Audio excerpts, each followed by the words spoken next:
UPI जो कि 2016 में इंडिया में मुतारिफ करवाई गई थी, ऑनलाइन ट्रांजैक्शन डिजिटल टेक्नोलॉजी जो इंडिया में मुतारिफ की गई थी, आज इंडिया में 30 करोड़ से ज़्यादा लोग उसको यूज़ कर रहे हैं। इंडिया में बिजनेस बहुत ज़्यादा इसका बढ़ चुका है। अगर हम देखें तो लोगों के लिए क्या बेनिफिट है, बिल्कुल फ्री है ये टेक्नोलॉजी ट्रांजैक्शन के लिए। 2016 में यूपीआई का इनिशिएटिव लिया, ये बहुत ज़बरदस्त था और ये एक बहुत बड़ी इनोवेशन थी। खा 5,000 रुपये अभी आपने भेजना है तो ये आपको ट्रांजैक्शन पे करनी पड़ती है।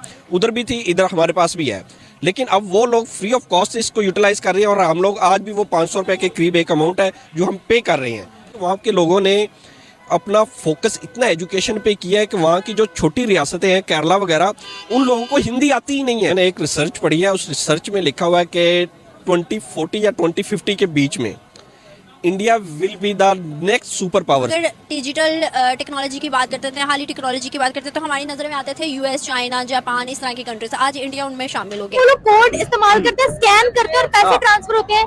कैशलेस इकोनॉमी है। ये एक जमीन पर बैठी हुई औरत है जो सब्जी बेच रही है और स्टिल यूपीआई कोड दिखा रही है। तो क्या कहते हैं सर? आप समझते हैं पाकिस्तान इंडिया का कोई कंपटीशन है? ये हम बातें कहने में तो पाकिस्तान को कहते हैं जी इंडिया को ये कर देगा। इंडिया हमसे 100 साल आगे है, बहुत आगे। इंडिया का मुकाबला नहीं कर सकते।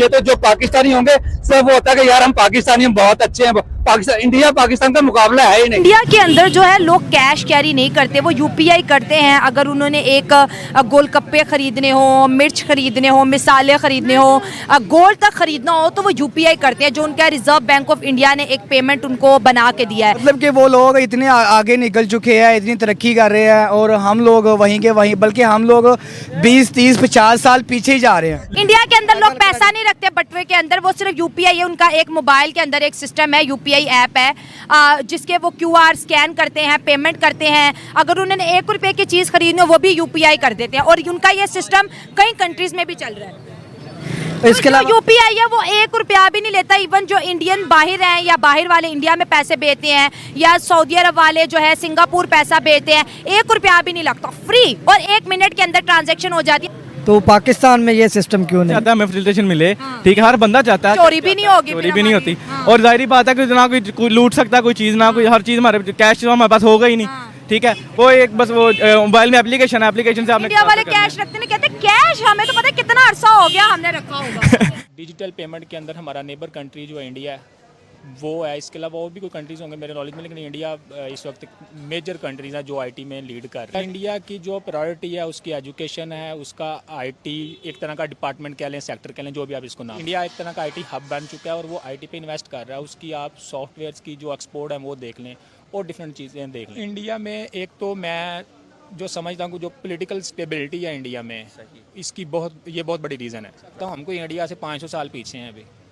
आप मानते हैं इस बात? बिल्कुल पीछे हैं, बिल्कुल पीछे हैं। सर ऑनलाइन पेमेंट यहाँ पे तो है ही नहीं है ना। इंडिया में काफ़ी ज़्यादा इस चीज़ को उन्होंने प्रमोट किया हुआ है, लेकिन हमारे पाकिस्तान में कुछ भी नहीं है ऐसा। आपको पता है पूरी दुनिया की इस टाइम सबसे ज़्यादा जो डिजिटल ट्रांजैक्शन है वो कौन सी कंट्री है जो कर रहा है? इंडिया। कैसा लगता है? अच्छा है उनका ये, काफ़ी अच्छा, हमसे वो काफ़ी आगे हैं इस मामले। मतलब हम हर बात में कोई यूरोप का जिक्र करते हैं, हम इधर उधर, अब इंडिया का जिक्र करने लगे हैं हम हर चीज़ के अंदर। कैसा लगता है कि हमारा साथ का जो कंट्री हमारे साथ आज़ाद हुआ था आज हर शोबे में ही कहाँ चला गया? डिजिटल ट्रांजैक्शन में आप देख लें 46% जो है पूरे वर्ल्ड की ट्रांजैक्शन वो भारत में हो रही हैं। ऐसे ही है सर हमारे पाकिस्तान में। अब देखें मैंने यहाँ से एक चाय पी है, लेकिन यहाँ पे मैं ऑनलाइन नहीं कर सकता इन्हें पेमेंट, यहाँ पे हम कैश पे करेंगे इन्हें। तो ये हम काफ़ी ज़्यादा पीछे।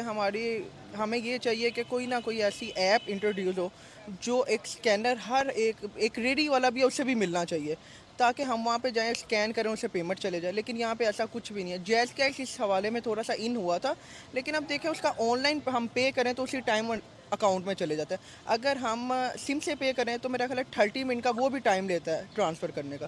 तो ये मेरे ख्याल से नहीं होना चाहिए सर। ऐसे ही मैं कह रहा हूँ कोई ऐप ऐसी इंट्रोड्यूस हमारी गवर्नमेंट को चाहिए करे, जो हर एक रेडी वाला, एक छोटा जिसने स्मॉल बिजनेस भी किया है उसके पास भी मिनिमम वो ऐप होनी चाहिए कि हम उन्हें ऑनलाइन पे करते हैं। लेकिन मेरे नहीं ख्याल पाकिस्तान में जो हुकूमत का हाल है ये आगे 5 से 10 साल में कुछ ऐसा कर सकती है।